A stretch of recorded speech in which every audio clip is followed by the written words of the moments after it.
اور پورا سماج مل کے کسی ایک جگہ سماج پورا مل کر جو ہے کوئی اونچے اور کوئی نیچے ہوتے یاد رکھیے. اگر اللہ رب کچھ لوگ یہ سوچ سکتے ہیں اللہ نے سب کو مالدار کیوں نہیں بنا دیا یار, یہ عجیب بات ہے کہ کچھ غریب ہے کچھ مالدار ہے.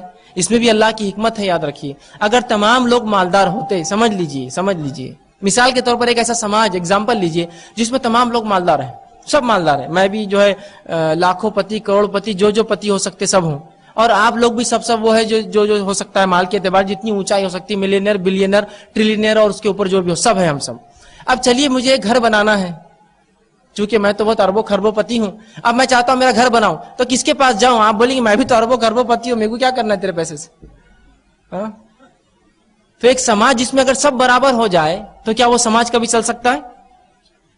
وہ نہیں چل سکتا سماج. یہ ایک انتہائی بیوقوفانہ فلسفہ ہے جو کہ کمیونزم بہت زمانے تک لے کر چلا کہ سب کے پاس مال برابر ہونا چاہیے. کارخانے والا محنت کر رہا ہے, وہ کہتے نہیں جو کمائیں گے ورکر میں سب بانٹ دینا. بیوقوفانہ بات ہے یہ.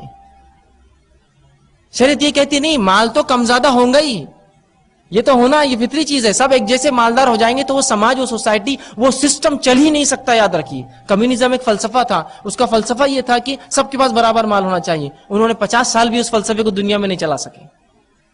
شریعت کہتی نہیں, جس کے پاس مالے رہنے دو, بس 2.5% نکالتے رہے فرض زکات اور نفلی صدقات کرتے رہے تو مال اس کا ہی ہے, وہ امن میں محفوظ ہے ہم سے.